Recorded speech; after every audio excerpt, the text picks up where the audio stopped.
Court చిత్రంలో మంగపతి పాత్రలో నటించడంపై ఆనందం వ్యక్తం చేశారు నటుడు శివాజీ. ఇలాంటి పాత్రల కోసమే తాను ఎంతో కాలంగా ఎదురు చూస్తున్నానని అన్నారు. కేవలం డబ్బు కోసమే తాను సినిమాలు చేయడం లేదని, నటుడిగా సంతృప్తినిచ్చే పాత్రల కోసమే తాను ఎన్నో ఏళ్లుగా ఎదురు చూస్తున్నానని చెప్పారు. కోర్టుతో తన కొత్త జీవితం మొదలైందని తాజాగా ఇచ్చిన ఇంటర్వ్యూలో తెలిపారు. 90s వెబ్ సిరీస్ తర్వాత నాకు ఎన్నో అవకాశాలు వచ్చాయి. చాలా వరకు తండ్రి పాత్రలే ఉన్నాయి అందులో. దాంతో వాటిని రిజెక్ట్ చేశా. కెరీర్ పరంగా ఎన్నో విభిన్నమైన పాత్రలు పోషించాలని ఉంది.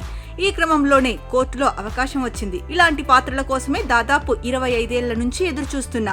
ఈ సినిమా చూసిన తర్వాతైనా దర్శకులు నా వద్దకు విభిన్నమైన పాత్రలతో వస్తారని ఆశిస్తున్నా. విక్రమ్ సినిమాలో ఏజెంట్ టీనా, సరిపోదా శనివారంలో ప్రతినాయకుడి పాత్రలు చూసినప్పుడు నటుడిగా నాకెంతో సంతృప్తిగా అనిపించింది.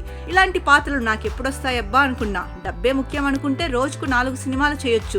కానీ నేను మాత్రం సరైన పాత్రల కోసం ఎదురు చూస్తున్నా. మార్చి 14న నా కొత్త జీవితం ప్రారంభమైంది. ఇటీవల నా వద్దకు ఒక స్క్రిప్ట్ వచ్చింది. కథ చాలా భిన్నంగా ఉంది. దర్శకుడు కథ చెప్పగానే నా పాత్రకు సంబంధించి 2 కీలకమైన విషయాలు చెప్పా. వాటి వల్ల సినిమాపై ప్రభావం ఉంటుందని కూడా తెలియజేశా. అయితే అది హీరోకు నచ్చకపోయి ఉండవచ్చు. అందుకే వాళ్ళు నన్ను మళ్ళీ సంప్రదించలేదు.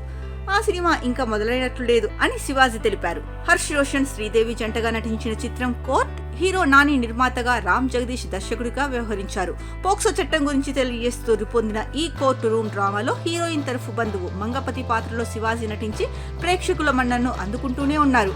నెగిటివ్ షేడ్స్ ఉన్న పాత్రలో శివాజీ యాక్టింగ్ తో మెప్పించారంటూ సినీ ప్రముఖులు సైతం ప్రశంసలు కురిపిస్తున్నారు. అయితే చిన్న సినిమాగా విడుదలైనప్పటికీ కోర్టు సినిమా విమర్శకుల ప్రశంసలు సైతం అందుకుంటోంది.